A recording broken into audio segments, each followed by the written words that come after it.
Well, welcome to the special presentation today about the world champs. We're going to dissect some of the aspects of the world champs today. I think this was one of the better world champs that I've seen um, from several standpoints.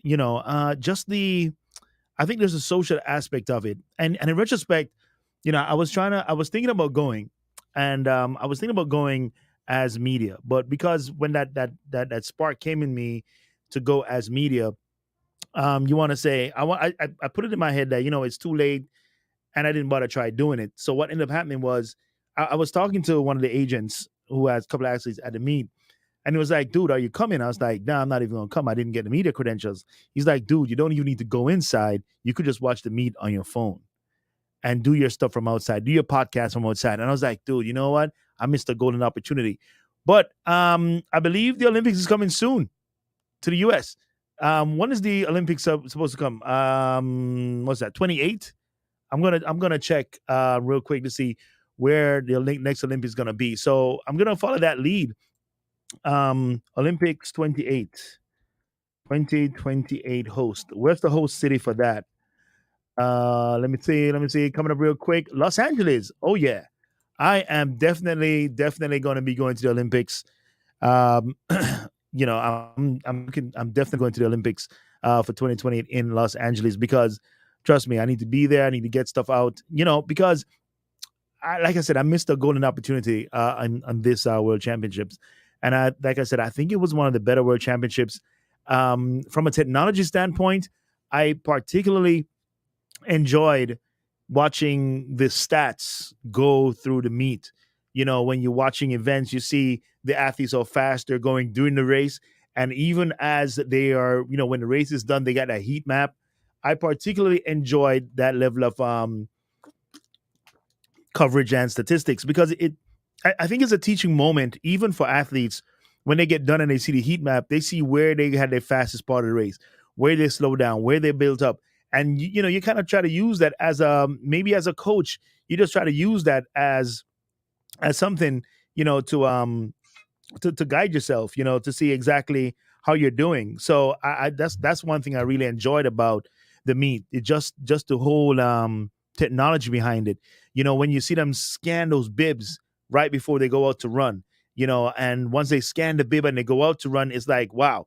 Then you get to see the lane changes, the position changes, and even in the points changes in the decathlon. If you saw that final, what is it, 1,500 meters that they run, you see the different points as the athletes move their change their positions and their paces during the race. And I thought that added to a fan experience that you could not imagine what that meant. And even the marathon and the race walk was pretty much run on a loop, right? It ran on a loop. It seemed kind of weird at first, but you know what's funny? The New York Marathon was actually a 5.5 loop around Central Park when it just started, and then it became this whole thing from borough to borough to borough. What does that have to do with anything with the world champs? You see, with the world champs, when they did the marathon and the 35K walk, what happened is, people get around, right?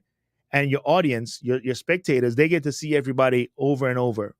You see an athlete three, four, five times, right? You get to cheer them on, and so you don't have to run from spot to spot to spot.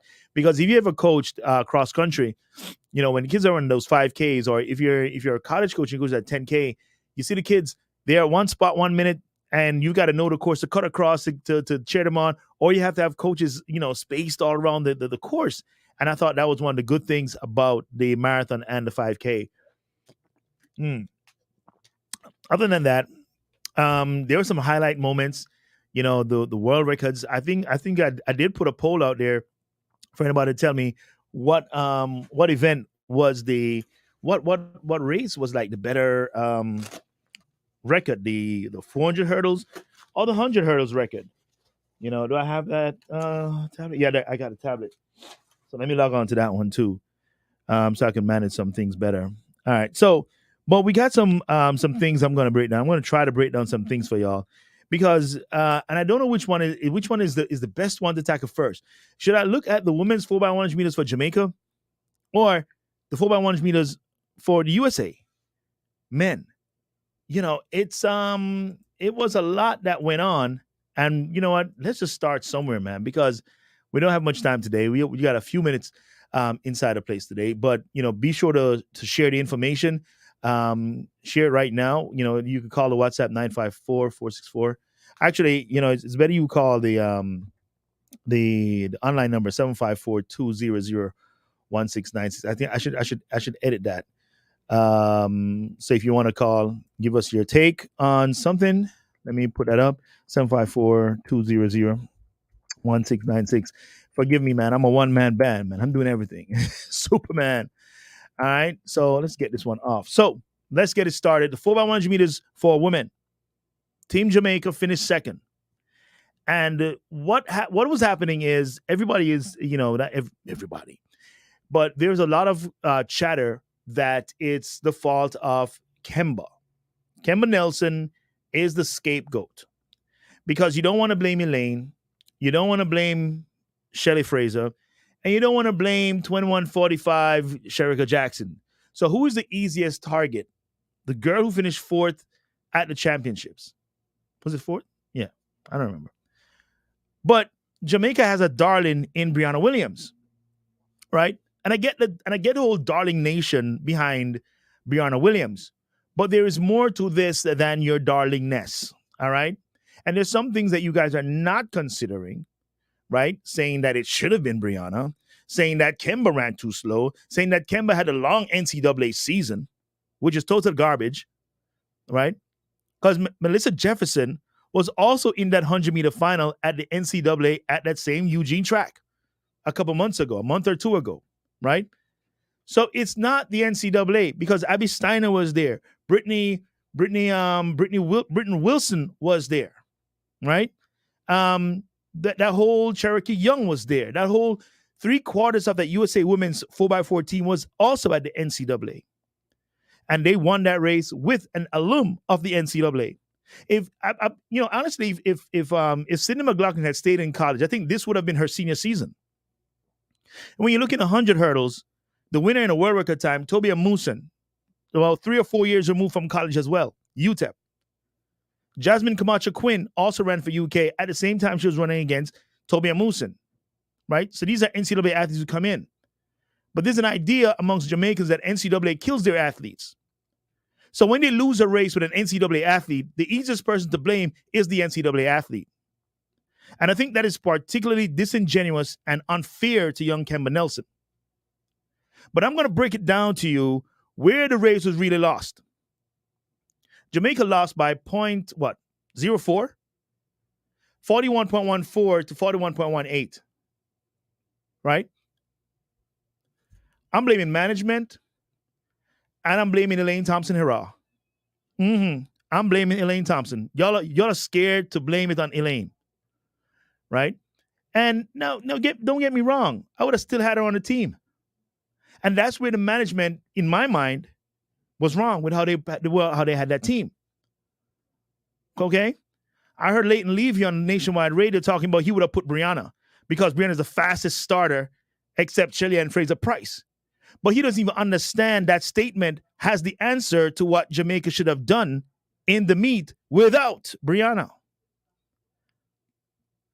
So here's my take.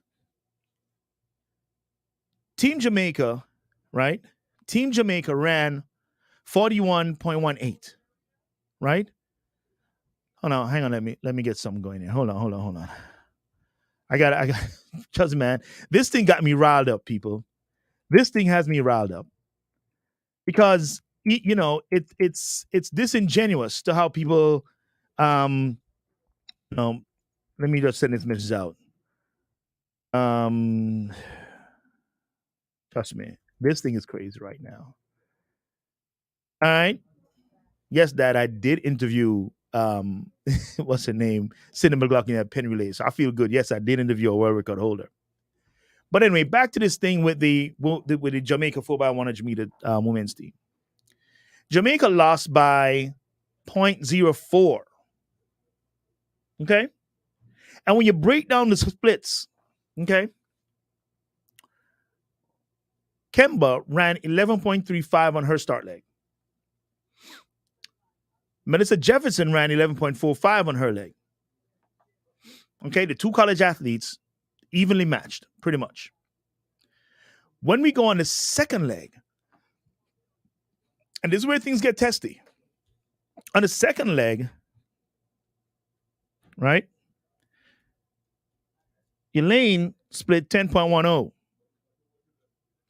Abby Steiner split 9.86. Okay? Abby Steiner ran 9.86.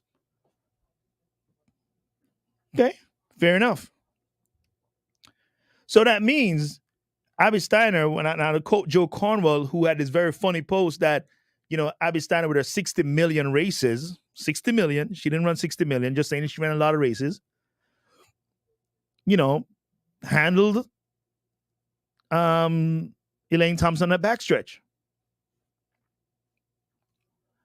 So I should pull up the other legs, how fast they ran, right? So I have the accurate information, right? But even without that, I'm gonna go with what I have so far, right? Actually, Shelly Ann Fraser did close the gap on Jenna Prandini. All right, she did close that gap on Jenna Prandini. I'm gonna bring it up in a second. I'm gonna have the information. I won't bring it up on the screen, but I'm gonna have it in a second. All right. I think somebody actually sent it to me in my WhatsApp. But let's do this. All right. If you want to hit me up, 754-200-1696. 754-200-1696. As I pull up these women's final results, I'm a view it right here. All right. So I just brought it up. I'm gonna tell you now. All right. So Jenna Prandini split 10.05. Elaine split 9.97. Right.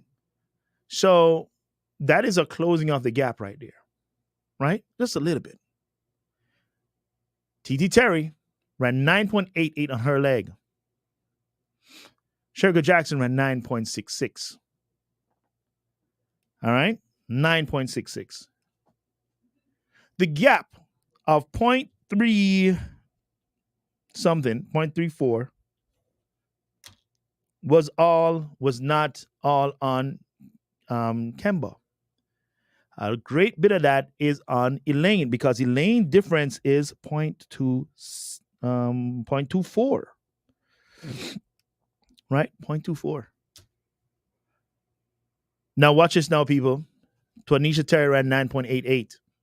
Sherika Jackson 9.66. That's 0.22. Where did we lose 0.24? Where did Jamaica lose 0.24? On that backstretch, on that exchange. So it's not Kemba Nelson's fault that Jamaica did not win that race with so many 10.6 to 10.7 ladies. And as someone pointed out to me, it's kind of crazy that Team Jamaica has so many athletes, female athletes running 10.6 and 10.7, but find it hard to crack that 41. High school boys at 10.5 sprinters are clocking 39s and 40 flat. Right? And this is the audacity of Leighton Levy. Here's what he had to say. For me, I would have started Brianna Williams, who's the best starter we have in this country outside of Shelly Ann Fraser Fresh. That's what he's saying. On the radio, spewing this nonsense that we should have ran with Brianna. I'm going to tell you how I would have set that race up. And that is where I said management made the mistake of running, right? Management made that mistake of running Kemba out the blocks, not having Kemba on the team. Management made the mistake of putting Sherika on the anchor. Management made the mistake of putting Shelly on the third leg. Let me tell you how that team should have been set up. That team should have been set up with Shelly, right? I'm typing it out. 2, Sherika. 2, Kemba. 2, Elaine. That's how that team should have been. Okay? Shelly to Sherika to Kemba to Elaine. That's how Jamaica should have ran that team. They made a mistake just like Team USA in their 4x100 meter men. Those men botched it. They put fifth place finisher Elijah Hall on that team when they had options like Arian Knighton on the turn, like Kenny Bednarek on the turn. But instead, you went with Elijah Hall, University of Houston. I get it. I think he won NCAAs both in the 100 and the 4x1. There was a year, I think, University of Houston had like 5 lanes in the 100 meter final. So they scored like 100 points in that event. But follow me, people. Jamaica's women team should have had Shelly first for that blinding start. Ran Sherika on that backstretch using a very short handoff between her and Shelly. And here's why I say use a very short handoff. Use the front part of the zone, that 30-yard zone. Because if you use the front part of that 30-yard zone, remember, Sherika is still running at top speed after 110, 120 meters. So you want to give her that long leg to maximize. Because Elaine was not in 100% shape. We can all agree to that. We're not saying Elaine is a bad athlete or a horrible person. We're saying we are cognizant that she was not at her best at these games, right? Not because she lost, but how she lost. So putting her in that position, in that race on the backstretch was ridiculous, was asinine, was moronic. So that's where I say the management of that team made the mistake. That is where Jamaica lost that 4x100 meters. You can argue if you want, but that's where they lost the race. Now, why would I put Elaine on the anchor knowing that she's not in the best of shape? Again, this goes back to how you utilize a 30-yard zone, that 30-meter zone. Right? You have her and Kemba split the difference in that last zone. So you have Elaine with that Shelly with that lightning start go first. Hand it over to Sherika, give her the 110 meters to run to Shelly to Kemba. Kemba runs and splits that 30 meters with Elaine. Elaine doesn't have to run 100. Elaine runs 90-something or 80-something meters with the stick. And what that would do is this. Jamaica, if we were to lose the race, would have to lose it from in the front instead of losing it from behind, chasing down Terry. I knew Terry said, look, I need this race to be over as soon as possible. So I can't wait for this line to come. If this line needs to come like right now. That was TT Terry's mindset. Right? I'm telling you, that's how you do it when you don't have a very strong leg. You don't put him on the backstretch. I'll tell you something. Little unknown fact about yours truly. In college and when I ran for New York Pioneers Track Club, when we ran the 4x1, as a 400 hurdler, they needed a leg. You got a couple of sprinters. You had Joel Maskell. He ran for St. Vincent and the Grenadines, I believe it was. Then we had a couple of Jamaicans, Kesrick Fraser, Troy Fraser, and there's another Trinidadian dude. Sometimes he showed up, he didn't show up. But I was constant. I was always there. So they always put me, the slowest dude, the 400 hurdler, on the finish, on the anchor leg.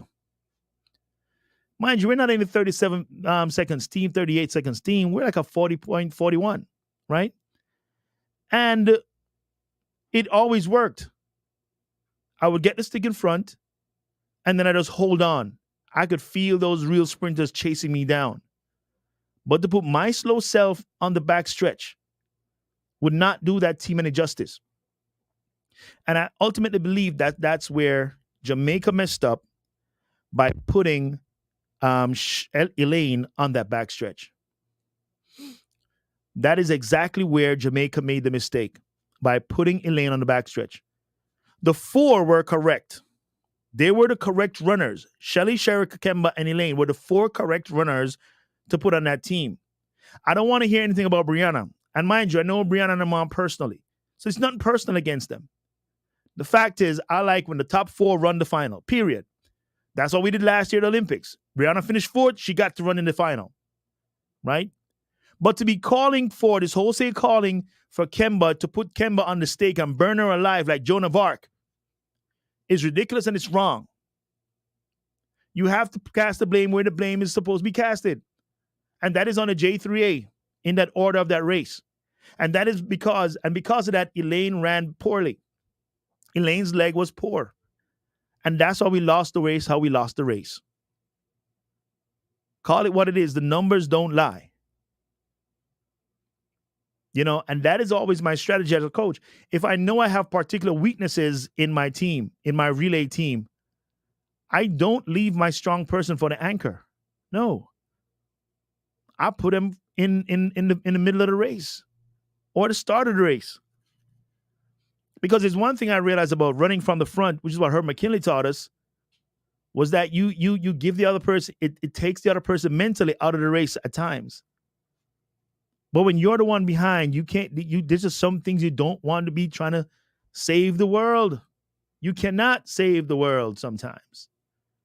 And trying to save the world at times is going to kill you. That's why Sharika had to run how she did. Imagine if Sharika had run at 9:66 on that back stretch. By the way, the fastest split was 9:57 by Daryl Needham from Great Britain. Great Britain was in that mix. And Daryl Needham got the stick last, and she still ran 9.57 on her leg. So imagine if that race had stayed close as it looked on that third leg before Dina Asher kind of caught a cramp or pulled or something, right? But she got the stick off. Her split was like 11:58. So for me, and you should see it that way also, Jamaica messed up by running Elaine on the backstretch. And on top of it, Elaine ran off too soon. Some of you guys are afraid to say that. The truth is, Elaine ran off too soon. And because of that, Jamaica finished second, and we're acting like the world is about to fall apart.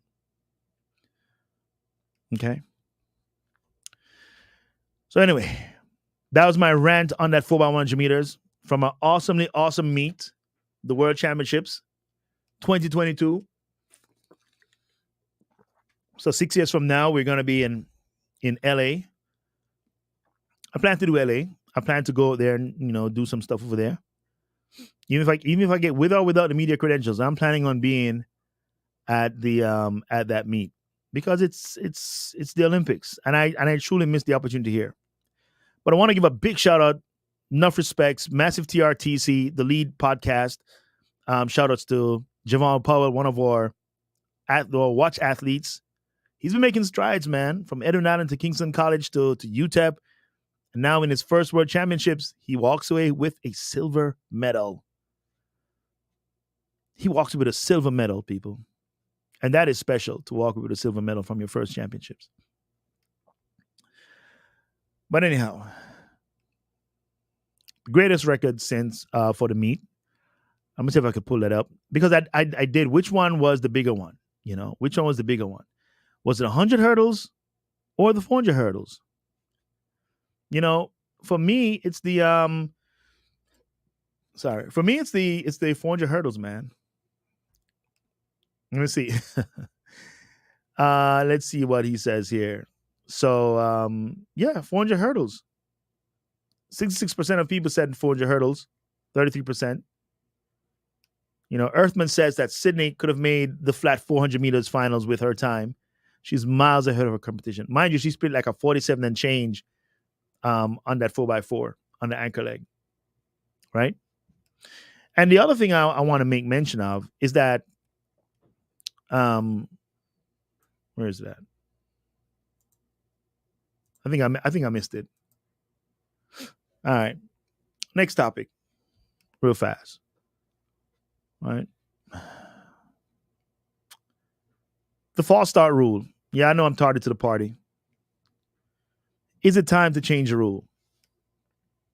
I listened to a podcast presentation from Nick Simmons. He used to run the 800 meters, middle distance guy, Team USA. And he made a lot of sense in some of the stuff he said. Right? And I think the biggest one for me with how we broke it down was that, first, let's listen to what Nick has to say about the rules, right? Because I also had a chance to speak with former Olympian Richard Buckner right? And Nigel from management company, he looks at all these numbers and stats and loves track and field. But is it time for a change of rules in the false start department? What makes a start a false start? What makes it a faulty start? What is a reaction time? All that good stuff. All right, we're gonna take a look at it. All right, let's see what Nick Simmons had to say about that. Let me bring it up. Let's break those terms down.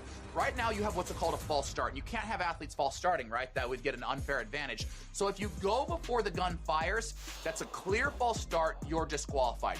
Now you're asking me, Nick, well, if it's not a false start, if it's too fast reaction time, how is that possible? Isn't having a fast reaction time a really great thing?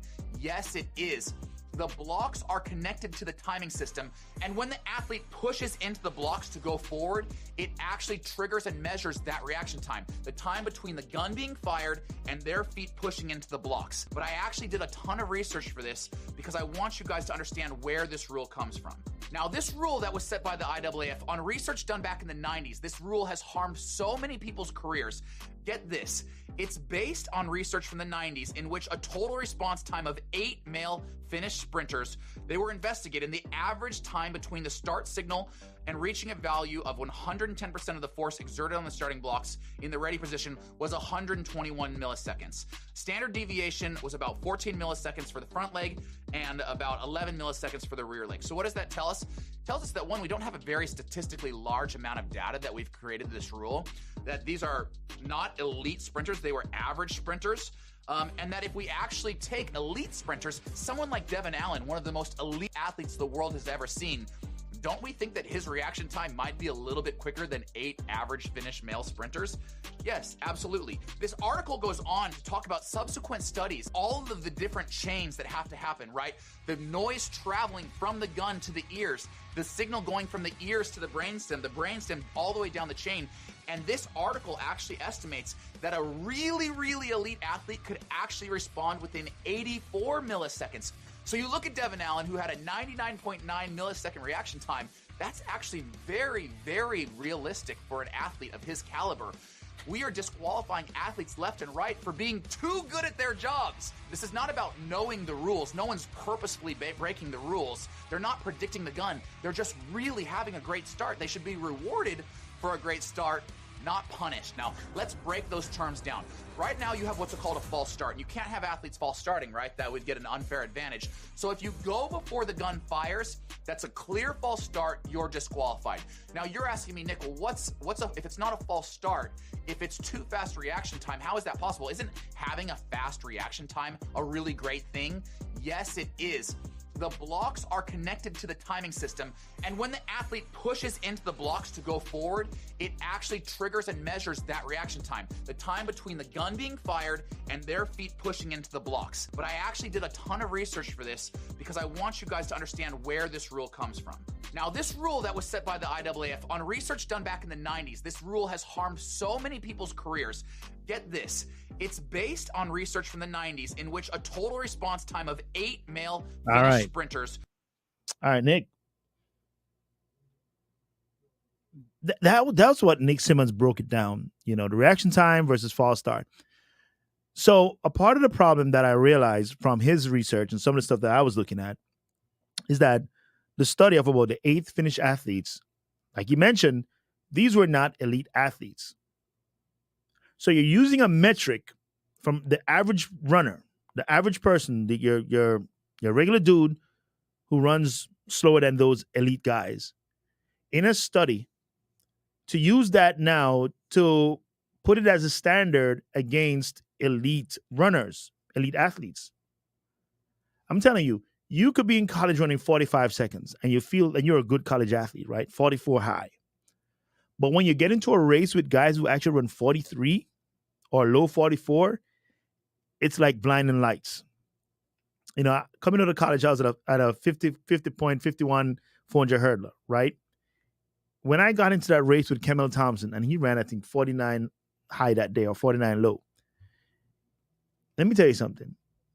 It felt different in the race with him in the race. That was different. So when you use something to judge, something standard that you use, average athletes for a professional outfit, you're not doing it any justice. So it may be time to revise certain things. The other thing that I looked at and I was able to get hold of, Olympian Richard Butner, he ran hurdles for Jamaica, and I asked him what was his experience like in the NCAA when it came to the fall starts. He was like late 80s, early 90s in the NCAA. So my question to him was, did you get a chance to check out the equipment before? Because that's also a part of the problem. Let's see what Richard had to say. Back in the days, I guess looking back on the Olympics, you had a chance to run on the track and feel the track and have access to that facility before, development meets. So you get a chance to play with the blocks, see what the track feel like and everything, and actually run against some of your competitors in a development race. NCAA, I don't think you even get to touch that track until it's time to run. They had fields outside that you had to practice on. They didn't let you inside to touch and play with that stuff. So a lot of times I would actually be surprised when at races that the blocks that I'm using in the race, I've never seen them before. I've never touched them. That's kind of strange. Now that I look back at it, it would be good to practice it. And I always tell athletes, we train hard for everything in between the race, but we never pay much attention to the starting blocks and to our lean at the finish. And those are the two most critical part of any race that we don't pay attention to at all. So again, good question, Malaya. So there it is. Former Olympian, NCAA, All-American. I can't remember if he won or something. But the fact is, these equipment, as advanced as it is not something that you get to practice with. It's not something you get to use before the meet at times. So when you come and it's new to you, getting adjusted to your feet placement to what really registers. And as Nick said, it's 110 of the force that they check, right? That's what they check. So if that's what they're checking, you have to know how that feels on that particular new piece of equipment because it's sensitive. And again, you are using standards set by the average person to judge the elite. You got to use elite systems to hold elites accountable. You cannot use a regular kid and say, this is what we're going to base this rule on. My bad. Now, if the rule goes on to 0.8, as Nick Simmons suggests, which I'll play later on, will you still have somebody going a little bit faster? That's possible. Because remember, a lot of things are improving. A lot of ways that we do and consume things, it's changing. So if all those factors are changing, don't you think some of the rules need to change as well as we go along? There's a lot of rules that were made 200-300 years ago that we're still using. Look at the Constitution, for example. But other private entities have changed along with the time. The NCAA has made a lot of changes in how they operate, from recruiting to how you get sponsored, to how you get paid, to how you play. Even the rules in the NBA has changed. Rules in the NFL have changed for safety and all this stuff. But some of the standards need to be changed to go with the improvements in the athletes. Because how are we expecting athletes to go faster and faster and faster and faster, and we're still using technology from 40 years ago? That is just plain ludicrous. That has to change. Something's got to give for it to make sense anymore. Right? Now, one thing I did notice at the meet also is that sometimes, and I've noticed this before, at my own meets that I've hosted or those that I've participated in as a kid, the starters have their own discretion as to how long they hold you. But is it only that they're holding you short, or is it that the other athletes are already quickly? Or when they hold you long, is it because everybody is not down, like this one person is busy putting on their makeup? And when you go to the set position, is that everybody has to be steady first before you hit the gun, and you have to look up and down across that channel, right?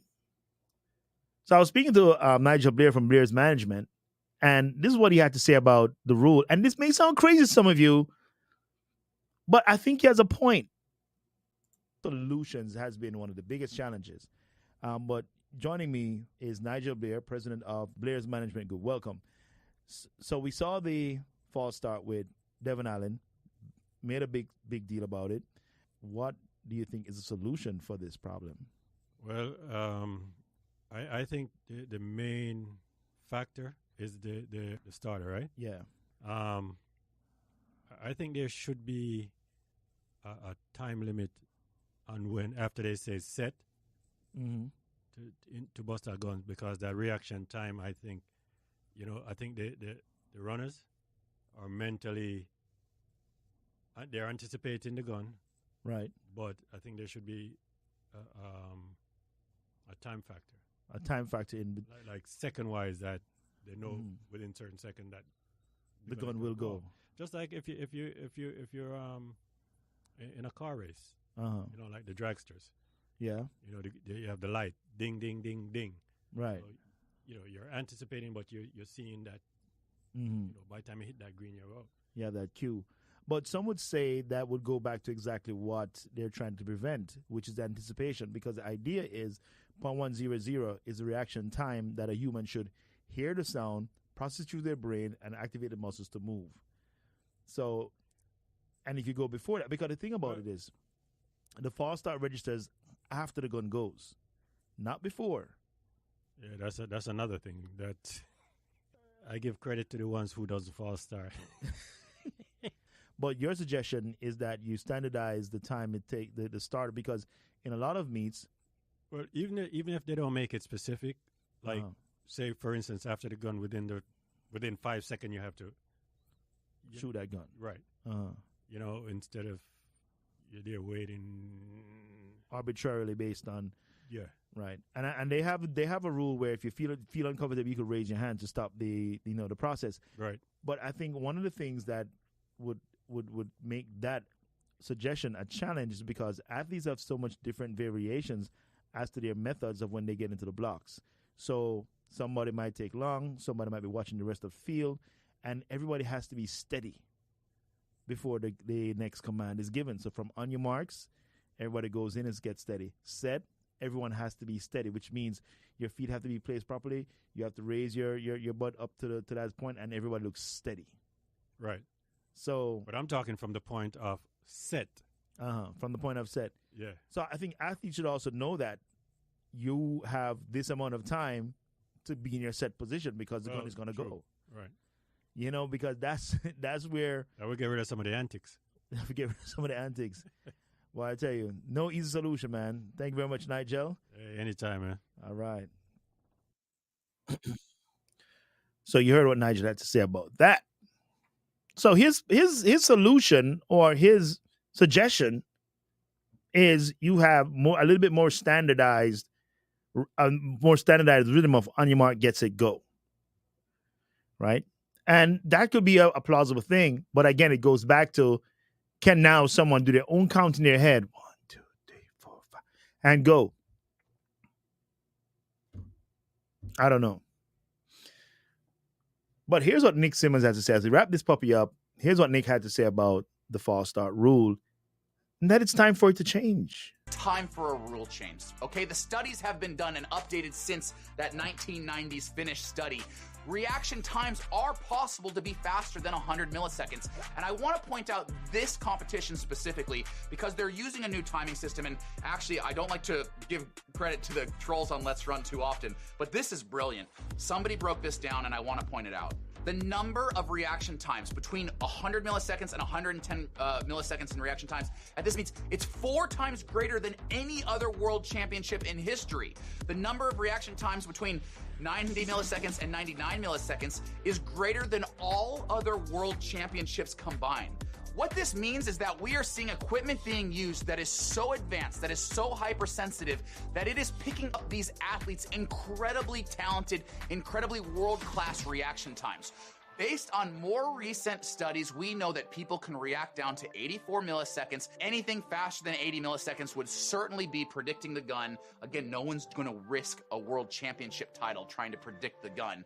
We have to lower it to 80 milliseconds. We have to stop harming all of these talented athletes that are having incredibly great starts.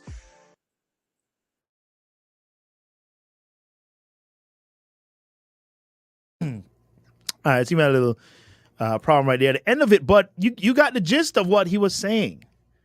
Bring it down to something more realistic where elite athletes actually perform. Because keeping it at a spot where they don't perform, that is setting them up for failure, so to speak. And I think one of the points he made was that no one is going there trying to risk a false start just to try to win the race. They're trying to react as quickly as they hear that gun. That's it. There's nobody going to try to, anticipate that that gun just so they could get that quote unquote get that extra whatever they're looking for. Right? Now, I just got a message here on the phone that Canada's B team conquered the USA powerhouse men in the 4x1 relay. I'm going to get to that before I go. But here's the deal. I think it's really time that they revise those rules. It's time for another study. We need a 2020 study on that because there's a lot of improvements. Even some of the spikes that the kids are using now. Those spikes, that carbon thing in it that helps you to pounce and da-da-da-da. Come on. I think it's time to up the ante on the blocks and the start and the false start. I think it's time to reinvestigate, commission another study, and get that thing looked at. Get that thing checked out. It makes no sense, man. It makes no sense keeping it from back in the 90s. Born into the 90s? I was on R. Kelly songs. All right.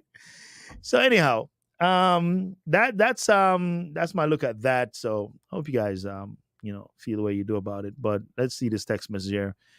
I know you want to change the subject to the men. The Jamaican Queens lost to USA, yada, yada, yada.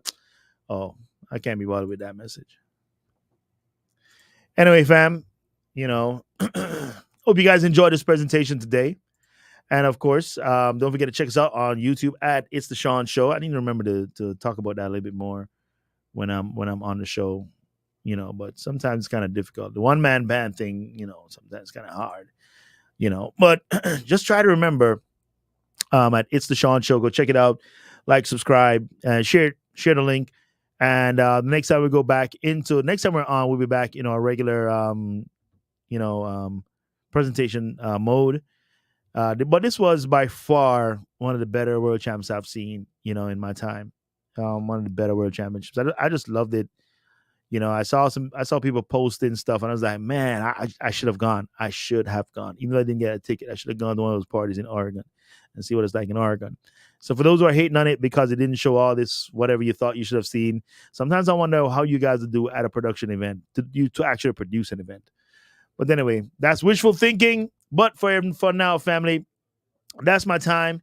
Hope you enjoyed the show. We'll be playing a replay on YouTube as well and on Facebook. So we'll see you next time. Enjoy. My name is Sean. Another episode of The Lead comes to an end. We're back to meet you once again.